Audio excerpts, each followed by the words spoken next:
how would you say, having kind of been insulated in some ways, or kind of conditionally supported not to like fall into the same traps that I, for example, could so easily fall into. Mm-hmm.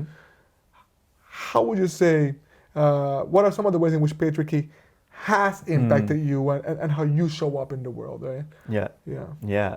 So many. Yeah. It's, I was talking to some friends the other day, and even among women who date women, patriarchy shows up in their relationships. Mm-hmm. So this is not an excuse or an outing or like a pressure release, but just to say that like it's everywhere and impacts everyone. Right. Thank you. So I think some of the most explicit ways that I'm working with right now, one is around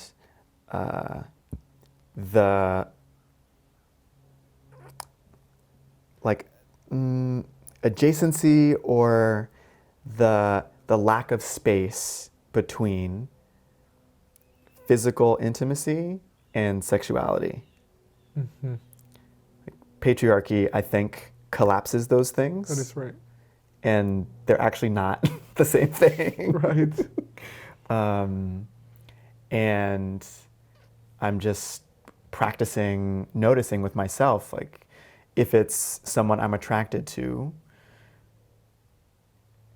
does that make me more likely to touch them? Mm-hmm. Or do I receive their touch differently? Mm-hmm. If it's someone I'm not attracted to, do I find myself touching them in the same way? Or, reacting, I notice myself recoiling from touch from someone who I'm not attracted to. And, it's hard to even say that out loud. Yeah. But I think what's happening there is my body is saying, because you aren't sexually attracted to this person, you cannot be physically intimate with them, because physical intimacy leads to sex. Right. But that's really bad. Yeah. That's totally wrong. Yes. I can be physically intimate with people and not have sex with them. Right. And I don't have to assume that they want to have sex with me. Right. And so much, I think, turmoil is caused in our society because men are not held. Yeah. Yes. I am so glad you said that. No, thank you for saying that. And I'll say, just to respond, I love, honor, celebrate this effort right now to really get really explicit about consent, asking for hugs, I can hug you, all of these things. Right move, right direction. Yep. I want to be very clear about that. And I come from a very different cultural context. Not that should be justified there either, but I come from a high touch culture, beautifully high touch culture. Yeah.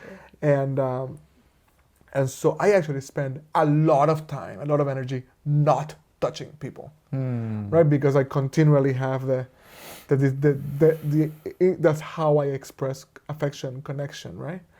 So it's interesting that way. And then almost like my own interesting twist on what you said is, and it's the exact same thing at play, is if I am attracted to somebody, then I'm especially not touching them, right? Like it's like the other side of the coin, right? Yeah. Which is just a really interesting, right? And I do think it has to do with this patriarchal collapsing. Yep.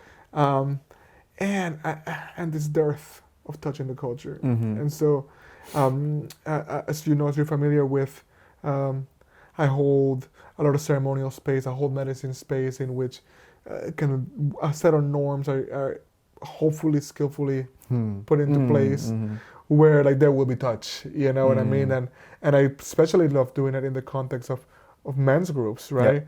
Where kind of holding each other happens. It's almost like the medicine liberates that touch, and so much of the healing happens in that way. Yeah. It is beautiful. There's a medicine there, and Yep. so it's like how do you bring it into the right context so that we get it. Absolutely. And two things came as you were just sharing. One is I want to be really clear.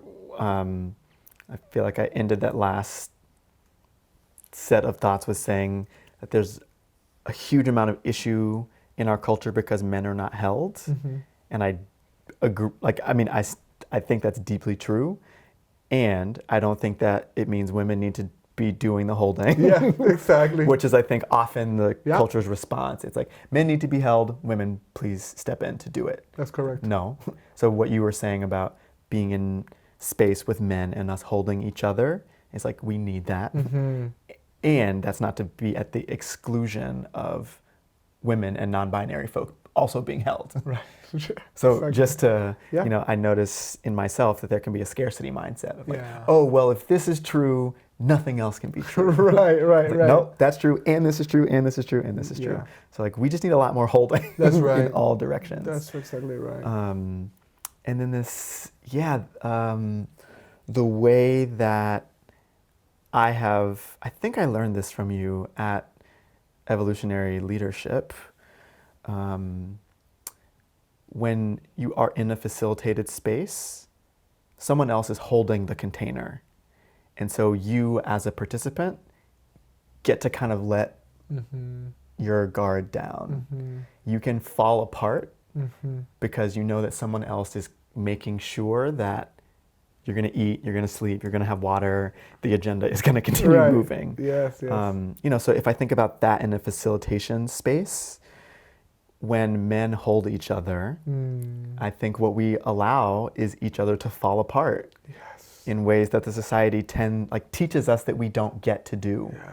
that we can't do because we have to make the money, take care of the family, make sure the household is like economically set up so that the family can thrive. Mm-hmm. But that means we don't ever get to fall apart, and falling apart is actually a necessary part of transformation. That's beautiful.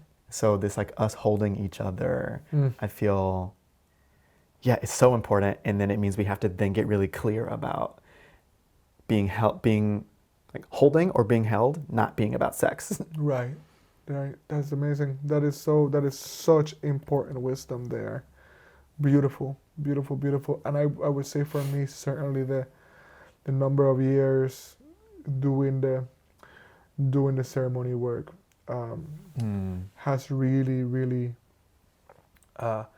given me a lot of space for that kind of touch and that kind of non-sexual holding.